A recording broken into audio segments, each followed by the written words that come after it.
Hello guys, it's me, the Eating Juggernaut. I know I haven't been here for a while. Some of you guys might not even recognize who I am, aside from me packing on a few pounds and haven't seen me in God knows how long.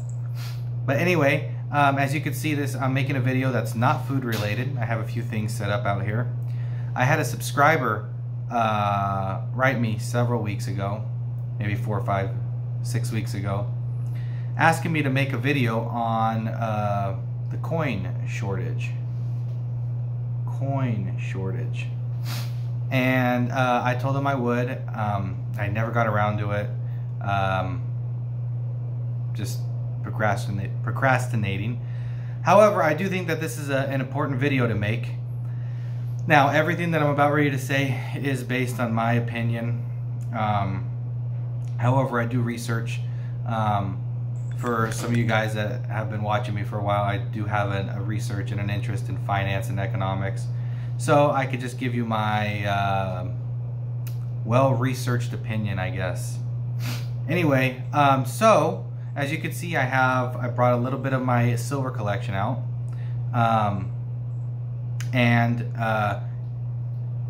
I'll get around to what everything is on this. First of all, let's go ahead and start out with this coin shortage. As many of you know, we're going through this 19, I don't want to say anything and then have the video be taken down, but this so-called 19, which in my opinion, I'm a little bit skeptical on. In my opinion, an illness that has like a 98% survival rate should not be shutting down the economy.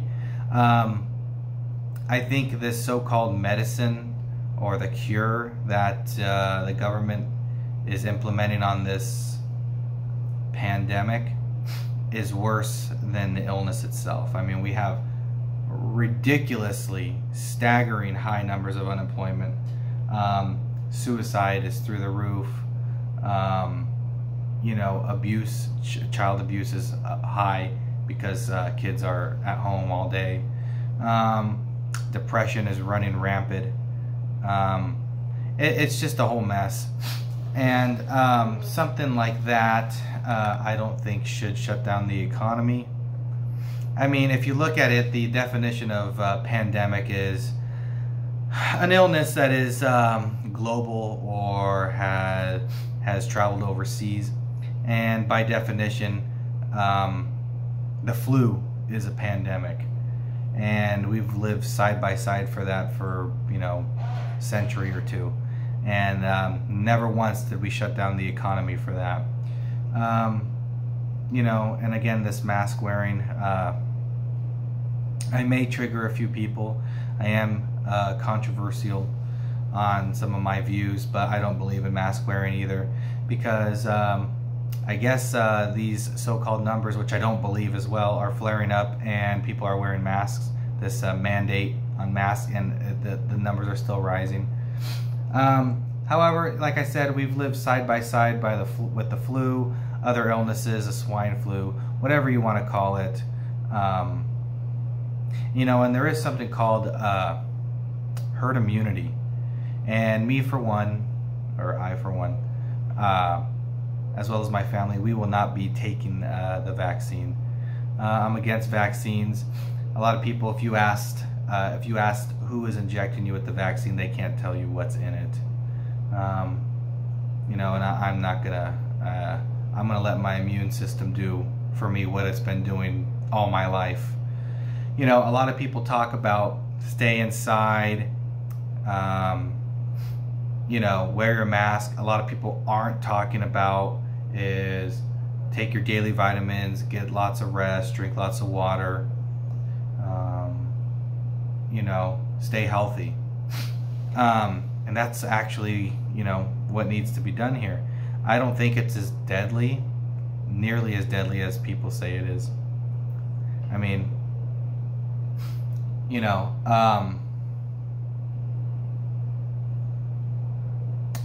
I don't know. I just think they need to reopen the economy. This thing is the way that they're handling this is causing more damage than the illness itself. Herd immunity will kick in. That's usually what happens when X amount of the population is immune to it, because the other portion of the population, you know, they've built up a tolerance towards it. So yeah, anyway, I just think that this whole thing, you know, the whole economy was in a bubble anyway. And what I mean by bubble is things are over leveraged, things are being assessed for way more than what they're worth. Take, for instance, Amazon is in a bubble. That stock price has gone through the roof. You know, other things like art, you know, things like that. Housing, they're all in bubbles. Now, the coronavirus was the pin that has popped that bubble. So now everything is being artificially propped up by slashing interest rates, which is quantitative easing. Quantitative easing is when the Fed injects I know, I'm pretty sure you guys are aware of this word now, stimulus into the economy. And what it does is it artificially props up the market, and it causes huge distortions. So it's unnatural. All it is just kicking the can down the road. Eventually that can's going to be too big, too heavy to kick. You try and kick it, it's not going to work. I mean, you're going to break your foot. So yeah, so that's what's going on right now. And, you know, in my opinion, this is all something that's a control basis. This is kind of a communist slash fascist way to go about it and control the people. This is things that aren't supposed to happen in a free country as like the United States.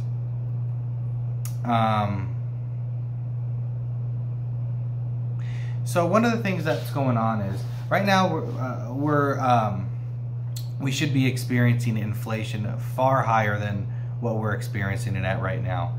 And I know, as some of you may know, you guys have probably gone to the market and seen the increase in like meat and bread, whatever you want to call it. Now, that should be running rampant right now because of how much in stimulus or money the Fed has printed. You see, every dollar that's printed, it's tied to debt. So that is debt that has to be paid back by you and I, taxpayers, and our children and our grandchildren. So what happens is, that's what happens when you're taking off the gold standard, by the way. The money is no longer backed by sound money, precious metals, and it is a fiat currency. Fiat, by definition, means unreal or fake.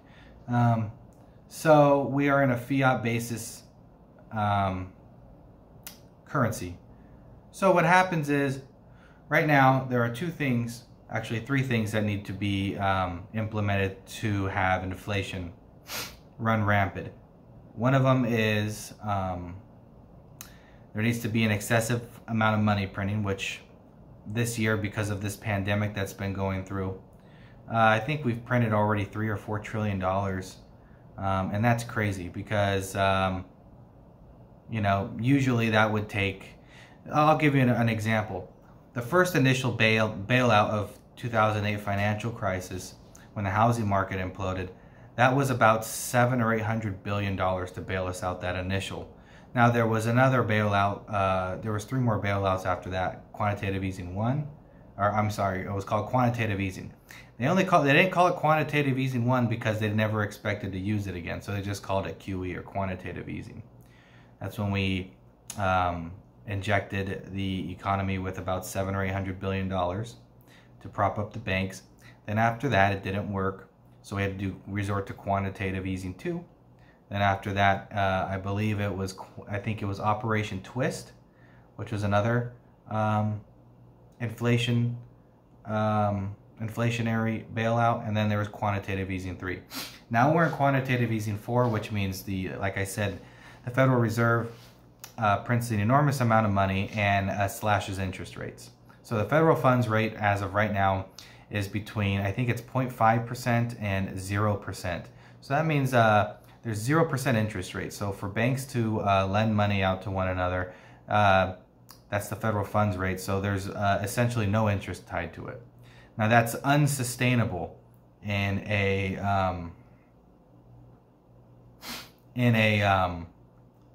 healthy economy. There needs to be high interest rates. So the biggest, so what's going on now is, because the inflation target has been adjusted to over 2%.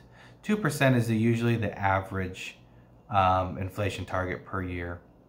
Now, Jerome Powell, Fed Chairman Jerome Powell came out a few weeks ago saying that they're going to surpass that target probably for the next few years.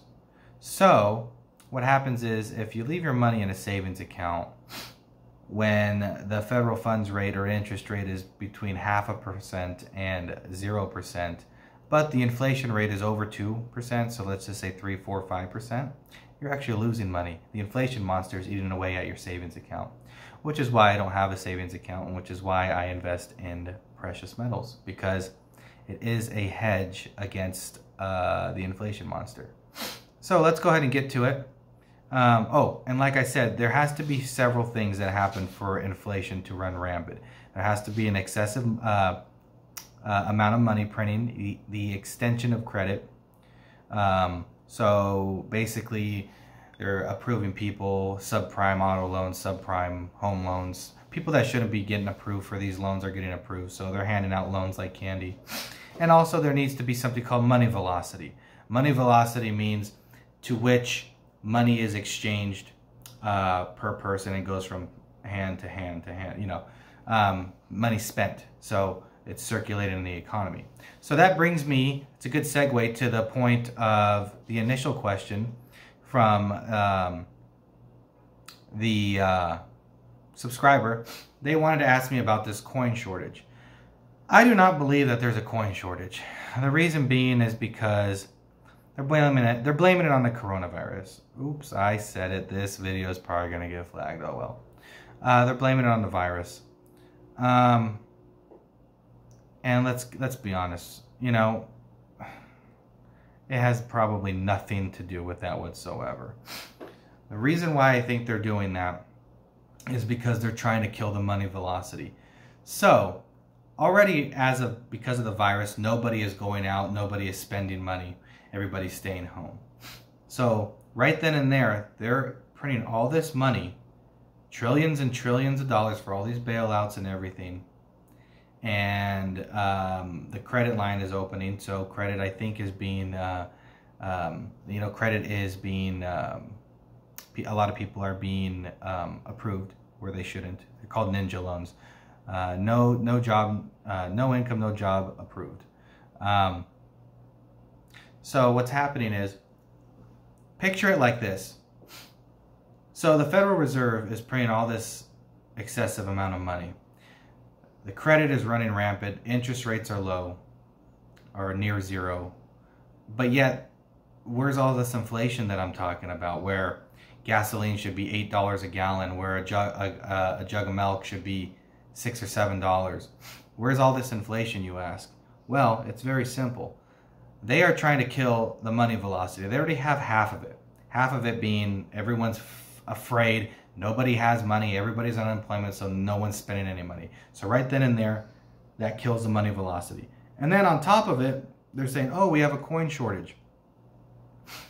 That also kills the money velocity.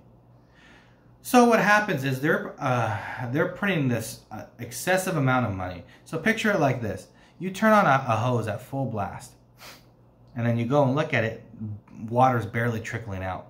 Well, you look down the hose, there's a kink in the hose, okay? That water is still coming out full blast, but that kink is preventing that water to come out how it should. So you go over there and you undo the kink, and then the water comes gushing out full blast. Same with the money velocity. Okay, the Federal Reserve has opened up the spigots full blast with all this inflation. But because there's no money velocity, there's a kink in the hose. So we're not feeling the effects of hyperinflation, which we will. So as soon as that happens, you know, as soon as the economy's opened up and people aren't fearful or anything like that, people are wanting to go out and spend, say maybe Black Friday, that is going to open up the floodgates of inflation, which is where you should be in these precious metals.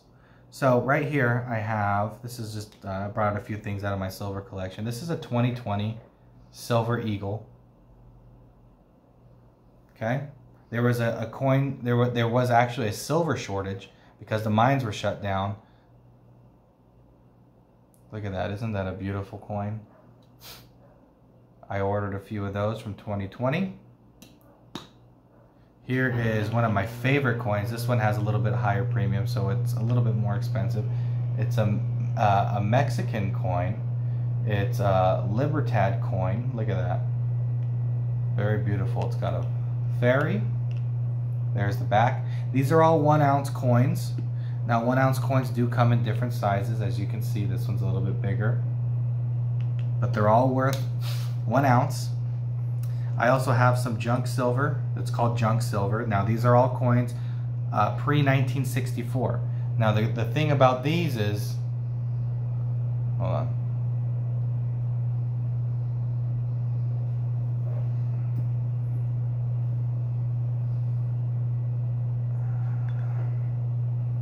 Thing about these is any coin that was pre-1964, as you can see the side, it's all silver. There's no brass or anything in it. Everything pre-1964, including the dimes, not the nickels, but the dimes and the quarters, are 90% silver. So that means that, I don't know the exact amount, but you know, a quarter is worth a quarter face value. But at pre-1964, because of the silver content, the quarter is worth probably about 9, 10, 11 times more than the quarter. So, you know, this quarter's probably worth about, you know, maybe $4 or something. Same with a dime. There's the dime, pre-1964. Now I will show you what a modern day quarter looks like. You can see how it has that brass or copper. Completely different.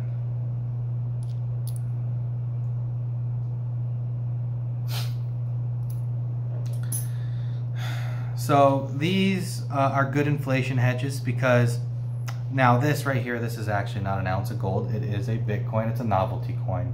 It's just to represent cryptocurrency.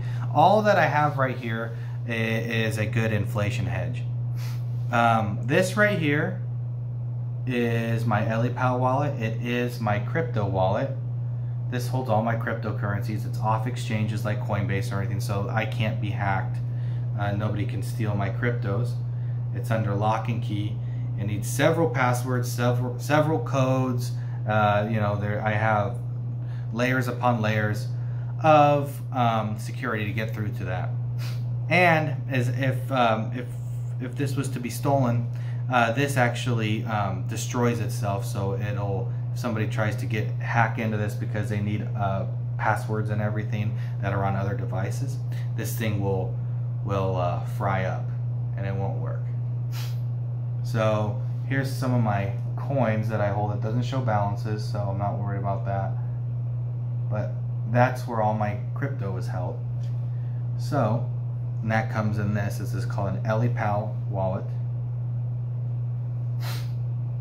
So everything you see here is what I invest in. You know, it's crazy because these things, I'll tell you one thing right now. Silver has gone up. It actually, okay, I'll be honest with you. On some of my silver, I've made, a lot of people invest in a stock market, which I think the stock market has probably made about maybe 25% gains year to date. I have almost tripled my money in my silver holdings. I've made some money in my gold holdings, about 40% or so, and I've made over 100% on some of my crypto holdings. So I'm actually outperforming the stock market by a large margin. And that's a good way that I think, because I invest in tangible assets, tangible meaning that you can hold them. There's no counterparty risk.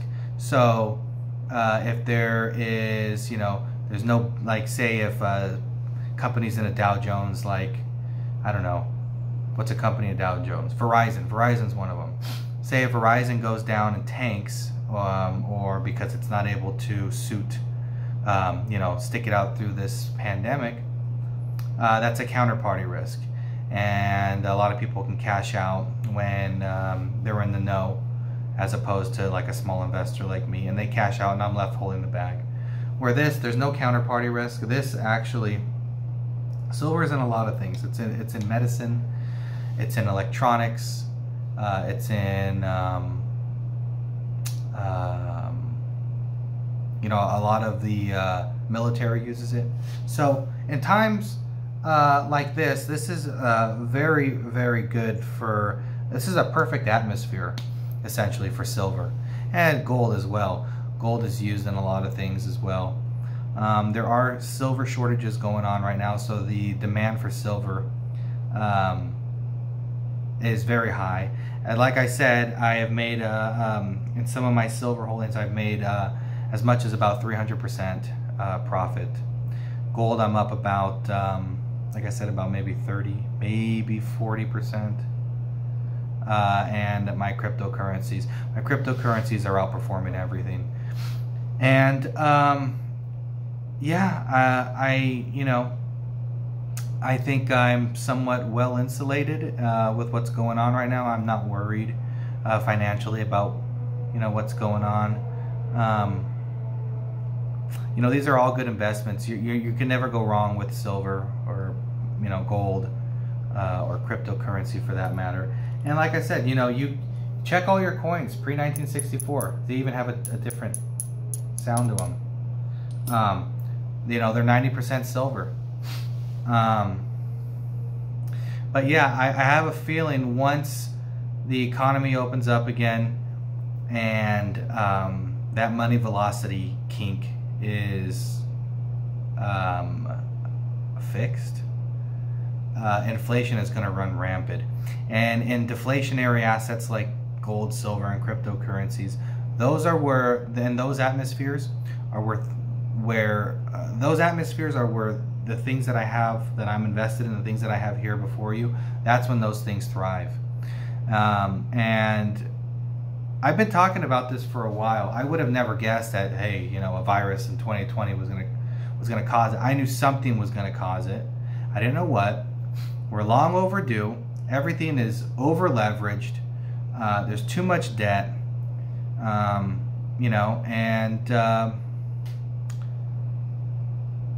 It's just, you need to protect yourself in things like this. And the dollar is definitely something you do not want to protect yourself in, because the dollar, just like every other fiat currency before it and every fiat currency after it, will fail. That's the one thing that all currencies, not money, currencies, they're called currencies. They can't be money because they decrease in value. Money has to hold its value.